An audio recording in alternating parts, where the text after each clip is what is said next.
Some people said an 18-minute how to play bolted video was too much. I say those people are cowards. If someone wishes to play my game, they must earn it. David, Minion, you must commence the instruction. Let's play Bolted. Here's how to play. In the game, players are creature crafters practicing their fine art under the crushing yoke of capitalism, represented by these billionaire patrons, who only want to see more and more of the one specific thing they like. It might be a metaphor for how creativity can thrive even under constraints, or it might just be about making weird little guys. The main thing you're doing in this game is making a friend by adding parts to one another to create an entire creature. In this video, I'll explain what all these parts are and how to fit them together for maximum profits. My poor misguided soul. Nobody cares about your philosophical musings. You always start by telling them what comes in the game box. The Bolted game box contains the following. Patron cards. These represent the objectives you're trying to achieve. Each of them has a brief description on the front and more details on the back. Torso cards. These represent the base body that you're going to build your friend on. Each of them has a special power and a different configuration of sockets. There's more information on the special power on the back of each card. Reminder cards, one for each player. The order of play is on the front, and a reference for your tools is on the back. The switch card. It's double-sided. You're going to want to start with the inactive side facing up. These are tokens worth 3 crowns. They're used for making change, but each of them also has a special scoring rule on the back called the Doctor's Rule. Mostly you'll be interacting with these 1 crown tokens. Each of them has a crown icon on one side and a different part type on the back. The back side are called type stamps. Otherwise, these are crowns. You can use the same tokens for both things. I have a little supply of them here on the table. And of course, part cards. Each of these blue-backed cards is a different body part. 4 of them are starter parts. They're marked with a star. These ones with the word balloons are the voices cards. For your first couple of games, I recommend just setting these aside. I'll talk about those at the end. What are those little square cards, David? I know, but they do not.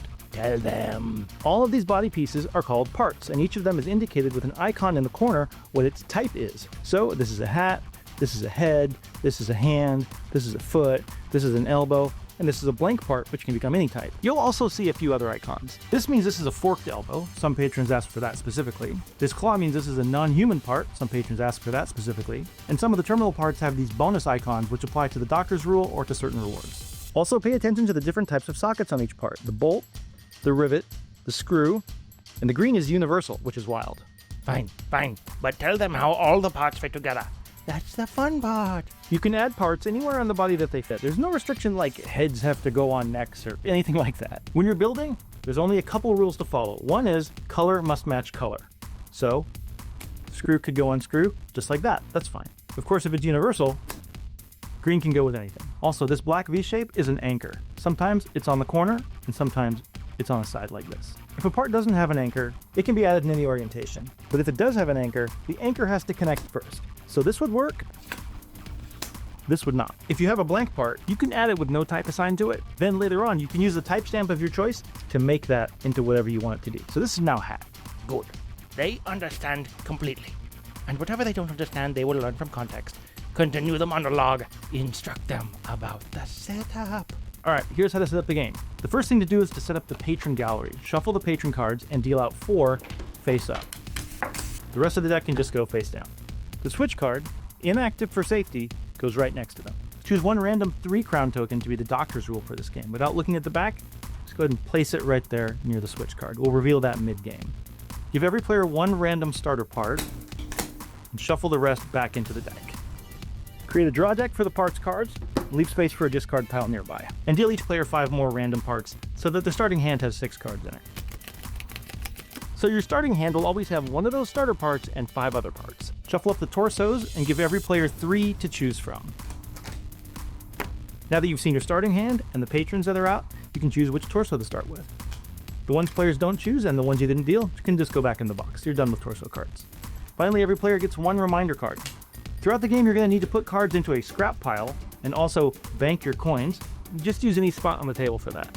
Every player should end up with 1 torso on the table in front of them. I recommend leaving a little bit of room. Sometimes I wonder what the purpose of it all is. Will you do me the favor of attempting to explain our complex art in about 17 seconds? So your objective in the game is to earn the most points by building the best friend. The best friend is the one that earns the most crowns by satisfying the most patrons. Each patron card has a pattern that indicates what that patron really wants to see and which specific parts they'll pay for. Every card has more details on the back You can look at the back at any time. No more stalling. Get to the what happened in the game already. The game is played in rounds. In the build phase, all players can place parts from their hand onto their friend, or they can spend those parts as resources to power tools, which let you build in different ways. All players build simultaneously. After everyone's done all the building they can, or they pass, it's time to refill your hand back up to 6 cards. Then you'll have a parade where all the friends get shown to all the patrons in the gallery. If any patron likes what they see, they will pay you in crowns. Crowns are good, crowns are money, crowns are your points, crowns are how you win. You want to earn crowns. Every time a patron pays out one of their rewards, turn their card over, and they place their royal key into the switch. We can track it just like this to see how many keys have been inserted so far. You can also do it like this if you want. A single patron may pay multiple players in a single parade, but if they pay anyone, they will depart the gallery after that parade. And multiple patrons might leave in the same parade. They could move pretty quick. After 3 keys have been inserted, we'll reveal the Doctor's Rule, which is a special scoring bonus that will take effect at the end of the game. After 6 keys have been inserted, the switch is gonna be flipped, baby. There's only one more round, and then the game is over. So the number of patrons that have paid out and have moved over to the switch is the game timer. I meant what happens on your turn. Specifics, man, specifics. So on your turn in the build phase, you have a few different things you can do. You always have the ability to add parts, so cards from your hand can go onto your friend. The only restriction is that you have to pick one limb and add to that. A limb is defined as all the cards attached to one socket from the base torso. So every part that gets attached from this shoulder branching outward is part of the shoulder limb. Same with each hip, same with the neck. So as an example, if this turn I chose the neck, I can play as many cards as I want as long as they are all part of that neck group. I can play all these on my turn. Even though there's a fork here, they're all still part of the neck limb. It's okay to kind of shift cards around a little bit on the table as you're building. We're not so concerned with like spatial relationships like in the real world. But if you're trying to stretch things around to build a loop or try and make them connect, the rule is that they have to be at most separated by less than half of a card's width. So a little bit of a gap is okay. But is that all I can do on my turn? Surely not, I ask, rhetorically. So adding parts is one thing you can do on your turn. The second thing you can do on your turn is scrap cards. So if you have cards left over in your hand that you don't want to add, you can put them in a scrap pile. That's just any place on the table. Any scrapped cards can never return to your hand, but you're going to need these because these are what you grind into fuel to power tools. Cards can leave your hand, go into the scrap pile. The scrap pile persists between turns, so scrapping cards is a good way to clear out your hand so that you have more space to refill back up to 6. Ah, now for my favorite part. I love the meaty smell of tool usage. Once you have some cards in your scrap pile, you can use tools. Your reminder card lists each tool available and its cost in scrap. So each one of these icons indicates one scrapped card that has to be burned, meaning placed in the central discard pile out of your scrap pile in order for the tool to be activated. You can use tools as many times as you like in a turn. There's no restriction. It's just you have to be able to pay for them with cards in your scrap pile. So if you accumulate scrapped cards over multiple turns, you're going to have a budget built up where you can use a bunch of tools in one turn. Each of these tools allows you to build in a special way. So for 3, you can do a whole other add parts action to a different limb. So you can build on 2 limbs in one turn. For 2, you can force fit a card anywhere on the body, even if it's not the limb that you've already added to. So the socket doesn't have to match, and you can ignore the anchor as well. So this part could go there if it was force fit. It's also not part of the limb that I added to this turn. That's fine. Force fit is like one bonus card anywhere on your entire friend. You can clean a part. If you've used a part in the reward, it will be crowned. Using the clean tool allows you to remove that crown and make that part clean again. By cleaning the crown off and sweeping it off into your bank, then that part becomes clean and usable again in another reward. You can draw fresh parts. For a cost of 3, you can draw 3 new ones once. Every time after that, on the same turn, you still cost 3, but you only get 2. It resets at the start of your next turn. The only way you can remove cards from your friend is by using the prune tool. For a cost of 1, you can snip off a part and discard it entirely, or for a cost of 2, you can snip off a part and return it to your hand. And then for 1, you can stamp a blank part. So if you have a blank part, you can place a type stamp on it, making it into that type, for a cost of 1. If it already has a stamp on it, you can change the stamp with a new one. Again, cost of 1. So during the build phase, you can add parts to one limb, you can scrap parts out of your hand, and you can use any tool that you want using your scrapped parts. What if I use up all my parts? What happens then? I ask rhetorically. Once all players are done building, then the build phase is over. All players then refill their hand back to 6. I added 4 parts during my add, and then I scrapped 2. My hand is empty, so I'm going to redraw all the way back up to 6. That was a very short phase. On to the next phase, the parade. I lied. This one is my favorite part. Now it's time for the parade. We all look at the patron gallery and see, have we satisfied any patron? They've asked for these patterns. Do we have them? So this patron asked for at least 2 heads, anywhere atop at least 1 forked elbow. This particular friend satisfies that criteria. And I can even see on the card here which exact parts he wants to reward me for. In this case, it's the heads and the forked elbows. So I take a crown token, I place it on the head, I place it on the forked elbow, and I was able to turn this blank part into a head, so that counts too.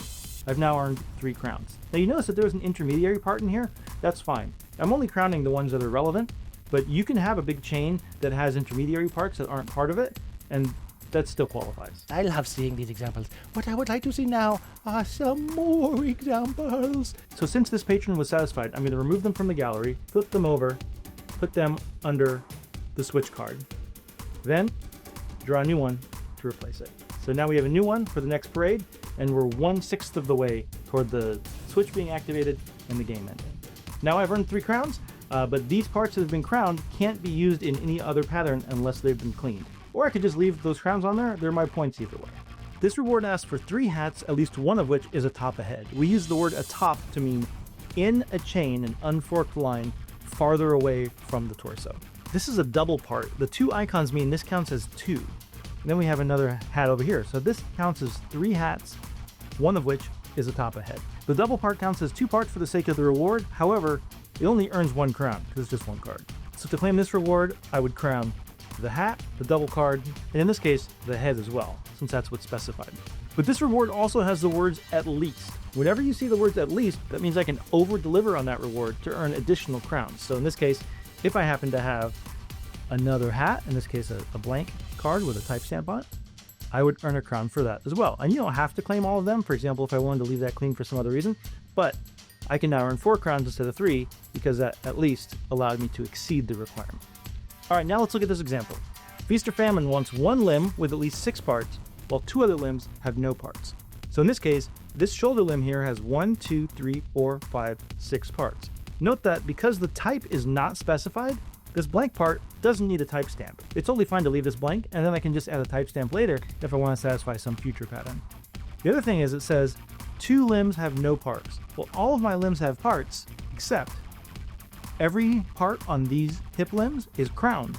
Therefore, these are invisible. And as far as this patron is concerned, there's no parts on these limbs. So anytime you have crowned parts, they're completely invisible as if they don't exist at all for the sake of the pattern. All right, here's another example. Let's take a look at Super Looper.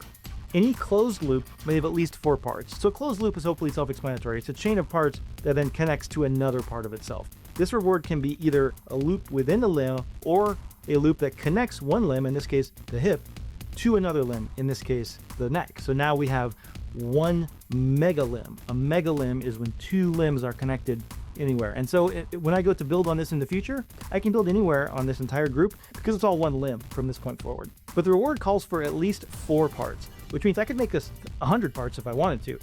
But right now I have 1, 2, 3, 4, 5, 6, 2 of which are crowned.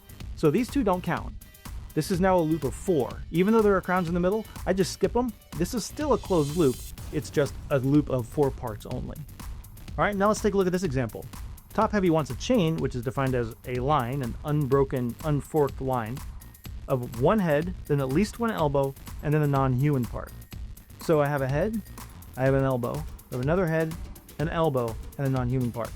I actually have 2 options here. I could score just the 3 on the end, head, elbow, non-human, or because it says at least, I can actually score both of these elbows. So the pattern would be head, elbow, skip the not relevant part, elbow, non-human part, and that gets me 4. Whenever you earn crowns, you can leave them on your body to keep those parts invisible, or you can use your clean tool to pull those crowns off, put them in your bank, just somewhere off to the side. You've earned those crowns either way. Crowns are your points. The whole purpose of the game is to satisfy these patrons by completing patterns and earning crowns. The more crowns you have, the better your friend. And the better your friend, the more delicious it will taste. Wait a second, do we eat these things? I don't think so, right? That hasn't been established. Anyway, let's say the game isn't over yet. What happens after the parade is over? Do we all just go home? I assume we keep playing? Once the parade is over, it's time for another build to go back and try to satisfy more patrons. When you go back to your build, then you can do your actions again. You can add new parts to the same limb as before, or another limb, as long as it's only 1 limb. You can scrap more cards, you can use tools again. You're trying to satisfy patrons, you're trying to earn crowns, you're trying to look at those at least qualifiers because you can really get big scores if you can over-deliver on those rewards. And the cycle continues until 6 patrons have put their keys into the switch. Tell me more of keys and switches. I have my own rule, you know, and you will not be surprised to hear how it is revealed if you have been paying attention. At the point when the 3rd key is inserted into the switch, then it's time to reveal the Doctor's rule. Turn over this coin, and that's a special scoring bonus that's going to apply at the very end of the game. There's a variety of different bonuses. Some of them want a certain type of icon on the parts that you have on your friend. Some of them give one player a bonus for having a certain condition, and some give a penalty for open connectors, in this case on the torso and on any elbows, in this case the torso and any heads. So those are going to be negative points at the end of the game if that's the Doctor's rule for this game. Can you smell that in the air? The crackling of ozone? That could only mean that our event is nearing its inevitable conclusion. Eventually you're going to get to a point where 6 patrons have gone over to the switch. This now triggers the end of the game. Once that 6th key enters the switch, turn over the switch card. Electricity is starting to flow into your friends, and there's only 1 round left in the entire game. So finish out this parade, redeal any patrons so that the gallery is full again, and then everybody takes 1 more build and 1 more parade just to try and maximize those Doctor's rules or satisfy any new patrons and try and maximize your points. After that final round, then it's time to tally up your scores. Let us now see the results of our evening's entertainment. I desire to know who has constructed the best friend. By the end of the game, you're probably going to have a pretty complex friend. You've probably got some coins that have already been pulled off and in your bank. At this point, it's time to remove all the crowns from your friend. All the coins go in your bank, and you can add them up. But do leave any type stamps in place. Then it's time to apply the Doctor's rule. In this game, it's the most cards with any bonus icons. So I have 1, 2, 3, and if that's the most of anybody, then I'll get that 3-point bonus. If it's tied, then all the tied players will get 1 crown each. If you're playing with the voices cards, which I'll cover in a moment, then you would score those at this point as well. And the total number of crowns is the winner. You've created the best friend. Aren't you forgetting something? I was promised that these friends would come to life. I want to hear what they think of this whole adventure. I'm sure they love it. If you're playing with voices cards, they're regular parts cards, so you would shuffle them into the deck and just draw them into your hand like other cards. Each of them has an icon over here that indicates how this is scored. So in this case, it's an elbow, a top, a head. At the very end of the game, for every instance on your friend of an elbow, a top, a head, you can score 2 points. However, you can only score these at the very end of the game, which means you have to have them in your hand at the end of the game. And if you don't want to hang on to them all game long, that's fine. They have an alternative use. Every voice card can be scrapped for double scrap value, 2 towards any tool. So your final score consists of all the crowns you've earned from patrons, either still on your friend at the end or banked from earlier in the game, any bonuses or penalties from the Doctor's rule, and any bonuses from any voices card scored. The total number of crowns will determine the winner. The person who has the most crowns has made the best friend and is the champion of our evening's amusement. All the other players are recycled into parts to make new friends. I'm sorry, I should have mentioned that much earlier. Why did you tell them that? That was supposed to be a surprise. Oh well, just end the video. It doesn't even matter. Can't believe you spoiled the surprise. Don't you dare tell them about the solo mode. There's also a solo mode which I'll deal with in another video. If you'd like to read the full rulebook, it's posted on the Board Game Geek page for Bolted. You can download it and read it in detail. Thanks so much for watching. I hope you enjoyed playing this game about making friends as much as I enjoyed making this game for you, my friend. Once again, the name of the game is Bolted.